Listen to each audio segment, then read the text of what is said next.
বন্ধুগণ নমস্কার, welcome to Sitanshu global politics channel. আমি শীতাংশু বলছি। সৌদি আরব একটা আবার যুদ্ধে জড়িয়ে পড়ল বলা যায়।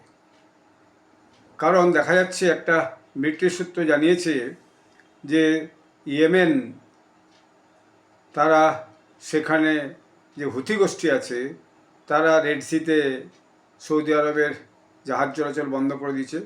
তো এর ফলে সৌদি আরব এখন স্ট্রেট অফ হরমুজ এবং যে রেড সি দুটো জায়গাতেই খুব সমস্যায় পড়েছে তাদের যে তেল গ্যাস ইত্যাদি পাঠাতে। এর মধ্যে দেখা যাচ্ছে যে ইয়েমেনে যে সরকারি বাহিনী এবং হুথি গোষ্ঠী, ইয়েমেন দেশটা প্রায় একরকম দুভাগে ভাগ হয়ে গেছে। সানাকে কেন্দ্র করে হুথি গোষ্ঠী, আর উপরের দিকটা হচ্ছে সরকারি ইয়েমেনি সরকার। তো এই হুথি গোষ্ঠী দেখা যাচ্ছে যে এই যে সরকারি বাহিনীর যে সামরিক ঘাঁটি ছিল সেই সামরিক ঘাঁটিতে ব্যাপক ড্রোন এবং আপনার মিসাইল আক্রমণ করেছে, ক্ষেপণাস্ত্র আক্রমণ করেছে। এবং এতে দেখা যাচ্ছে যে ইয়েমেনের যে সরকারি বাহিনী তার 58 জন সৈন্য নাকি মারা গেছে এবং আরও অনেকে আহত হয়েছে। এখন ইরানের যে সরকারি বাহিনী, এই সরকারি বাহিনীটাকে বা সরকারটাকে এটা ইউএন সমর্থিত, অর্থাৎ আন্তর্জাতিকভাবে স্বীকৃত সরকার, এবং সৌদি আরব একে যাবতীয় সাহায্য করে এবং সমর্থন দেয়। আর এই যে হুথি গোষ্ঠী, এই হুথি গোষ্ঠী যে ইয়েমেনের যে ওই রেডসির দিকটাতে আছে সানাকে কেন্দ্র করে, তারা আসলে ইরান সমর্থিত, ইরান তাদেরকে ব্যাপকভাবে সমর্থন করে। এখন এই যে সরকারি গোষ্ঠী ইয়েমেন এবং হুথি সরকার, ইয়েমেনের পরিচালিত সরকার, স্বীকৃত সরকার এবং হুথি গোষ্ঠী, এদের মধ্যে লড়াই প্রায়শই লেগে থাকে। কিন্তু 2022 সালের পর থেকে ইয়েমেনে এত বড় একটা হামলা এর আগে কখনো হয়নি, এবং এতে দেখা যাচ্ছে বহু মানুষ হচ্ছে যে আহতও হয়েছে। এখন হুথি বাহিনীর যে মুখপাত্র সে পরিষ্কার করে জানিয়েছে যে সৌদি সমর্থিত সামরিক শক্তি বৃদ্ধির যে জবাবেই সরকারি অবস্থান লক্ষ্য করেই হামলা চালানো হয়েছে। অর্থাৎ সৌদি আরব ইয়েমেন সরকারকে তারা যে মিলিটারি সাপোর্ট করছে তার বিরুদ্ধেই এই আক্রমণটা করা হয়েছে। তাদের যে মুখপাত্র কথা বলছে তার নাম ইয়াহিয়া সারি। তো ফলে পরোক্ষে দেখা যাচ্ছে সৌদি আরবও ইয়েমেনকে কেন্দ্র করে একটা কিন্তু যুদ্ধে জড়িয়ে পড়লো বলে বলা যায়। এবং ইয়েমেনও বসে নেই, ইয়েমেনের যে সরকারি মুখপাত্র তারাও পরিষ্কার জানিয়ে দিয়েছে যে জবাবটা উপযুক্ত জায়গায় উপযুক্ত স্থানে দেওয়া হবে, এর পাল্টা যে জবাব দেওয়ার সেটাও তারা অঙ্গীকার করছে। তার মানে ইয়েমেনের সরকার, যে আন্তর্জাতিক স্বীকৃত সরকার, তারাও হুথি গোষ্ঠীর বিরুদ্ধে এবারে সানা এবং যে অঞ্চলে তাদের সামরিক শক্তি আছে সেখানে কিন্তু আগামী দিনে পাল্টা আক্রমণ করবে, এটা একদম পরিষ্কার করে তারা জানিয়ে দিয়েছে।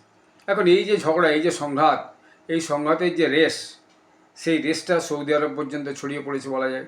কারণ সৌদি আরব যেহেতু ইয়েমেন সরকারকে সমর্থন করে আর হুথি গোষ্ঠীকে সমর্থন করে ইরান, ফলে পরোক্ষে দেখা যাচ্ছে যুদ্ধটা মানে ইয়েমেন সরকার প্লাস সৌদি আরবের সঙ্গে এই হুথি গোষ্ঠী এবং ইরান, এদের সরাসরি লড়াইটা হচ্ছে। এক পক্ষে হচ্ছে ইয়েমেন সরকার এবং সৌদি আরব, আর এক পক্ষে হচ্ছে যে ইরান সমর্থিত হুথি গোষ্ঠী, মানে ইরান প্লাস যে হুথি যে গোষ্ঠী আছে, উগ্রপন্থী গোষ্ঠী বলা হয় ইয়েমেনের, তাদের সঙ্গে। তো এর ফলে দেখা যাচ্ছে যে এই যুদ্ধটা আগামী দিনে আরও অনেক বিস্তৃত হতে পারে, এবং যে নাজওয়ান প্রদেশ আছে দক্ষিণাঞ্চলে, যে এলাকায় হুথিদের হামলায় প্রায় 19 জন আহতও হয়েছে। তো এইটা বেসামরিক নাগরিক তারা আহত হয়েছে। তো এর ফলে ওই অঞ্চলে আরও বেশি উত্তেজনা বেড়েছে। এখন আমেরিকা, ইসরায়েল, ইরানকে কেন্দ্র করে চলমান যে বিরাট একটা আঞ্চলিক সংঘাত এবং যুদ্ধ এখানে চলছে, সেইখানে এই যে ইয়েমেন ক্রমশ এই প্রেক্ষাপটে যে জড়িয়ে পড়ছে এবং এই যে সহিংসতার ঘটনাটি ঘটল, এটা ওই অঞ্চলের উত্তেজনাকে আরও বেশি বাড়িয়ে তুলেছে। এখন এরপরে যে ইয়েমেন সরকার, তারাও হুথিদের উপর আক্রমণ করে ব্যাপকভাবে, ফলে সেখানেও আরও অনেক মানুষ মারা যাবে, এবং সৌদি আরবও তার জন্য ইয়েমেন সরকারকে অবশ্যই সমর্থন করবে। হতে পারে আগামী দিনে আমেরিকা, ইসরায়েলও ইয়েমেন সরকারকে সাহায্যের জন্য এগিয়ে এলো। এর মধ্যেই ইসরায়েল ঘোষণাই করেছে তার ইরানের সঙ্গে পুনরায় যুদ্ধ শুরু করবে। ফলে এখন ইয়েমেন সরকার এবং সৌদি আরব ইরানের সঙ্গে প্রায় সরাসরি যুদ্ধে নেমে পড়ল ওই হুথি আক্রমণকে কেন্দ্র করে।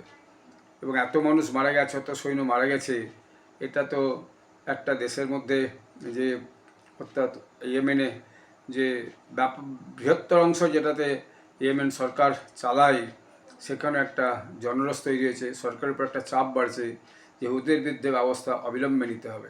তো এইরকম একটা অবস্থা কিন্তু ওই অঞ্চলে শুরু হয়েছে।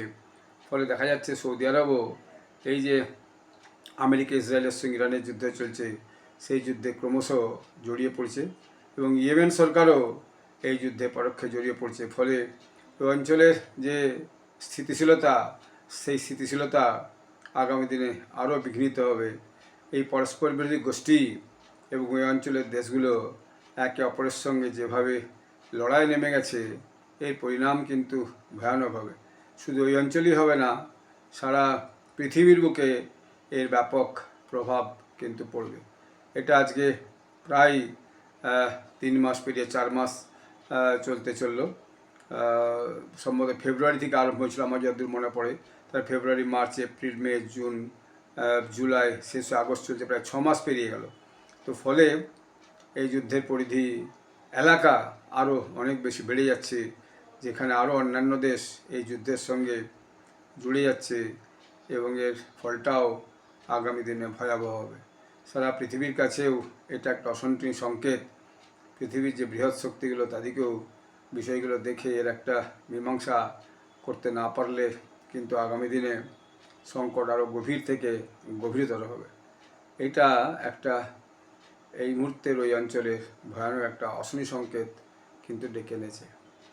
ভবিষ্যৎ কী হবে বলা মুশকিল, এই যুদ্ধ কতদিন যে লিঙ্গার করে বলা মুশকিল। আপনারা দেখছেন রাশিয়া ইউক্রেন যুদ্ধে 4 বছর পেরিয়ে গেছে।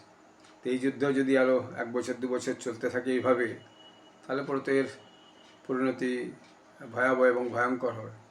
অর্থাৎ একটা বিশাল ক্রাইসিস সারা পৃথিবীর বুকে কিন্তু তৈরি হবে, বিশেষত তেল এবং গ্যাসকে কেন্দ্র করে বা অন্যান্য মালপত্র যে যাতায়াত, সেই যাতায়াতকে কেন্দ্র একটা ব্যাপক যে সংকট, সেই সংকট দেখা দেবে। মালপত্রের হাহাকার হবে, মুদ্রাস্ফীতি বাড়বে এবং যে স্বাভাবিক অবস্থা বিভিন্ন দেশগুলোর মধ্যে ছিল, সেই দেশগুলোর মধ্যে স্বাভাবিক অবস্থাটা ক্রমশ ভীষণভাবে বিঘ্নিত হচ্ছে। যারা এই আন্তর্জাতিক রাজনীতি সম্পর্কে খবর রাখেন বা যারা এই নিয়ে বিশ্লেষণ করেন, তাদের কাছে এটা চিন্তার ব্যাপার। আমার মতে সবাই বিষয়টাকে নিয়ে ভাবছেন, আলোচনা করছেন, এর সলিউশনের রাস্তা খুঁজছেন। বিভিন্ন দেশের নেতারাও এই ব্যাপারে খুবই উদ্বেগ প্রকাশ করেছেন। তো let to wait and see. এই যুদ্ধ থামে না, আরও বাড়তে থাকে। ইয়েমেনের আভ্যন্তরীণ যুদ্ধ, তাতে একদিকে সৌদি আরব, একদিকে ইরানের যোগদান এই বিষয়টাকে আরও আগামী দিনে জটিল করে তুলতে পারে। আপনারা সবাই ভালো থাকবেন। ধন্যবাদ। জয় হিন্দ। বন্দে মাতরম।